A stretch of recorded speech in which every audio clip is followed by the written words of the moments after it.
Hello everyone, new video. Thought I'd go out of sequence with this one. I have, as I said, past videos I've got plenty of videos that I've filmed and ready to upload, but I thought I'd do one from today, and today being the 15th of January. As you can see, there we go, Super Nintendo Classic Mini arrived today. They became available again on the UK Nintendo website. I've been keeping my eye on one. Didn't want to play the kind of daft prices that this has been going for on Amazon. eBay prices have been quite high. Amazon have been almost matching those eBay prices. Quite a few sellers on Prime around 140 quid for this. I picked this up for 80 quid with there we go, with a USB adapter, just because I want all Nintendo official products for this kit.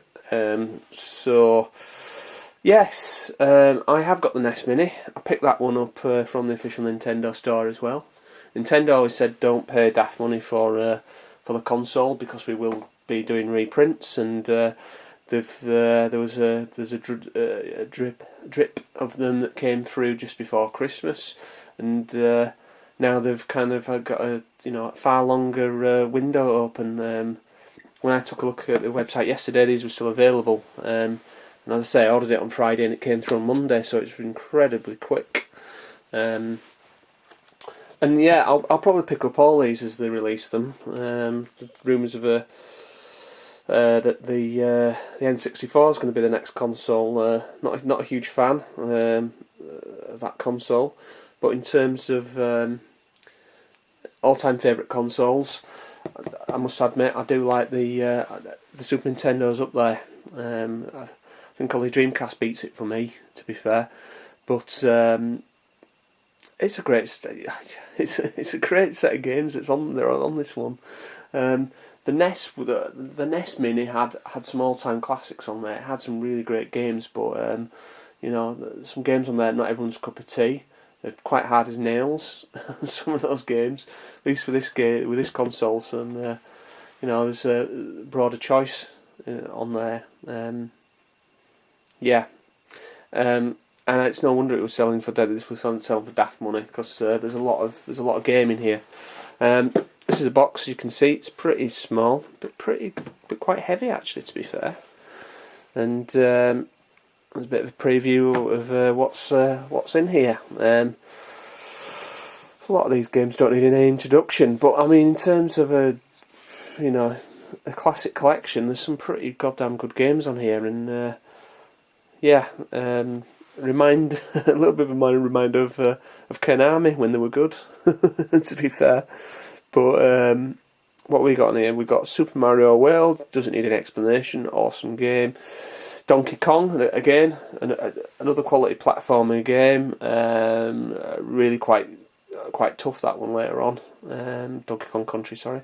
Secret of Mana, fantastic multiplayer game, that one. So I'm definitely going to pick that up. When you look at the expense of some of these games, if you actually have to buy them even unboxed, it's a fantastic pack. In terms of Earthbound, you go and buy a copy of Earthbound, you won't have much change, to be honest. I mean, we've already justified buying this by having Earthbound on here, really, because it's that expensive. What else we got? F-Zero, great game, great soundtrack. Just a lovely arcade racer.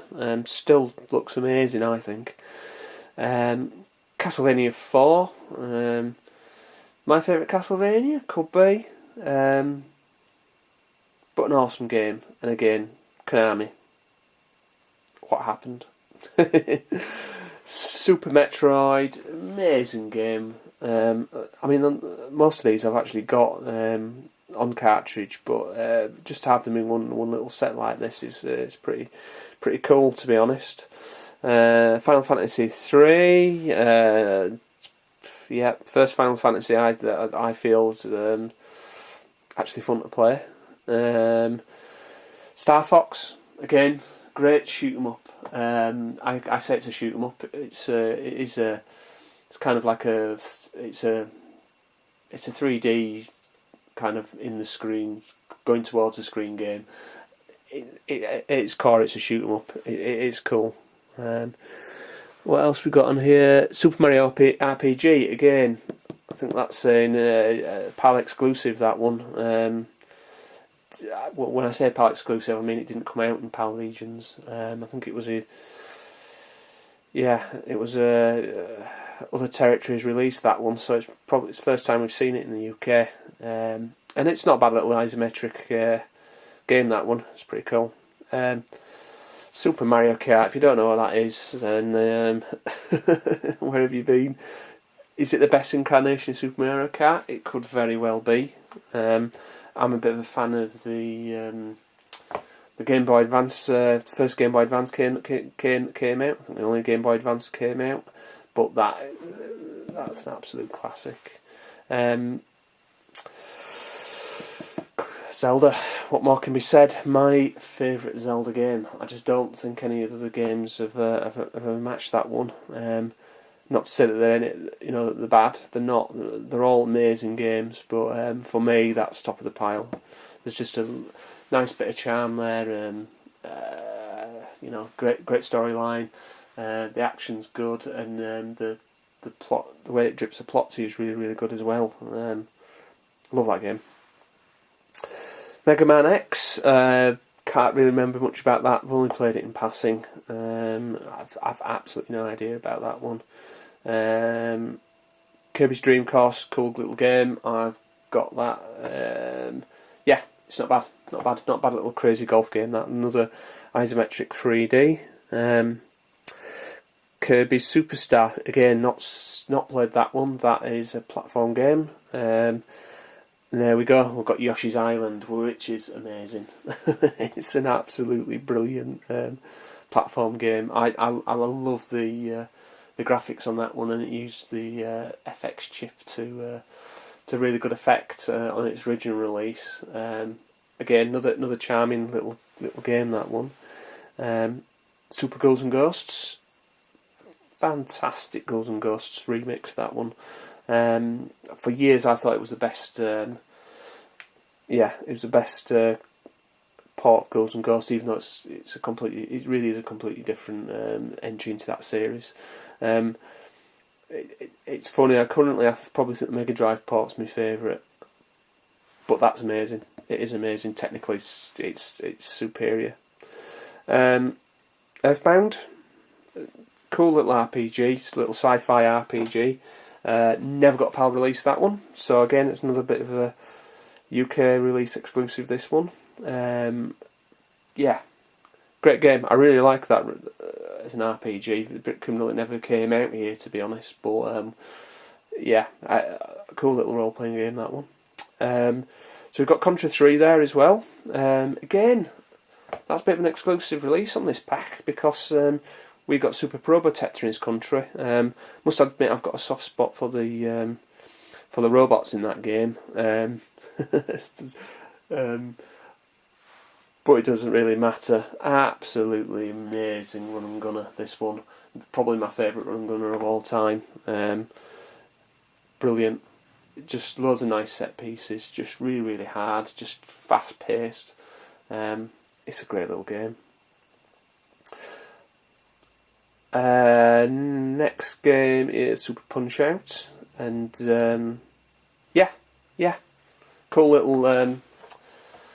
It's not a remake of the original Punch Out. It's a whole new game in its own way, but they brought it kicking in and screaming into the kind of like 16-bit realm. It's brilliant. It's a really good little fighting game, actually.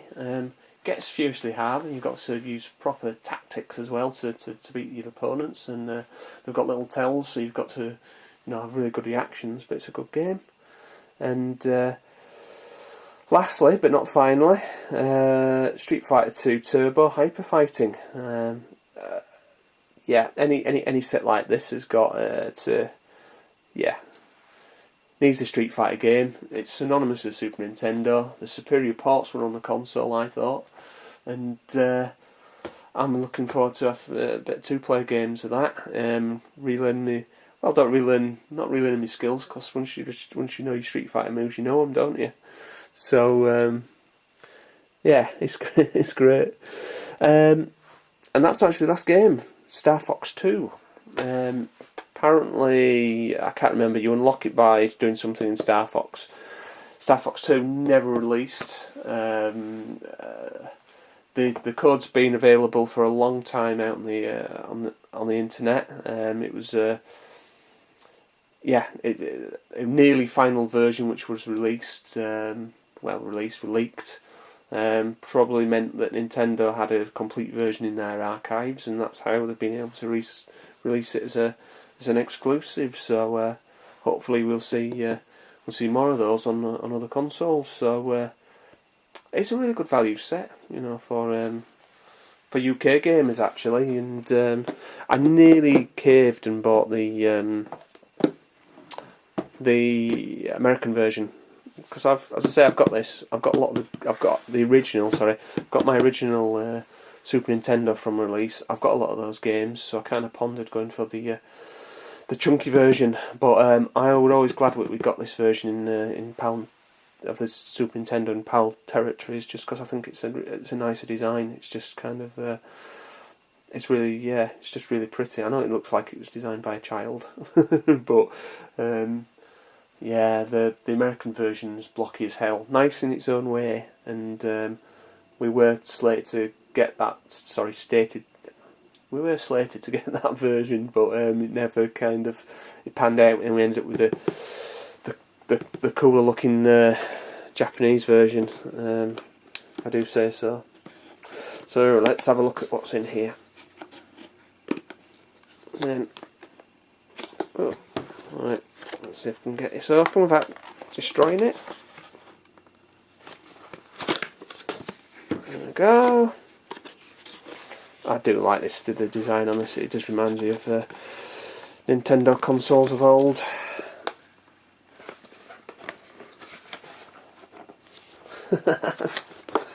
Typically, I can't get this open. There we go. So, that's good. That is really cool. We've got the Famicom style. There we go. Graphics on here. Old school looking Nintendo manual. Let's have a look here. There we go. There's some reward slip there. Yeah. Cool. Here we go. Here's the console itself. There we go. Look at that. It's a perfect little replica of it. The eject button doesn't work on cartridge slot, obviously. But look at that. Little switch and everything. That is fantastic. That's really, really good. I do like that. And in here we've got the USB power lead. There's a SCART cable by the look of it.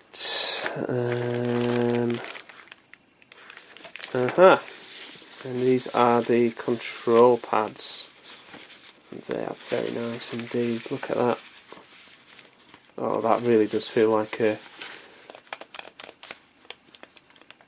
proper control pad. I think that's still got the best D-pad of any controller.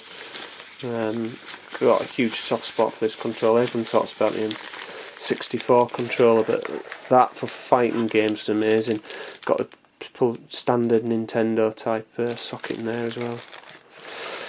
Cool. So I hope you enjoyed that. I may put some footage up of this going at some point in the future, but I thought, being hot off the press, I thought that I'd get this video out there. So thank you all for watching, and I will see you in the next one.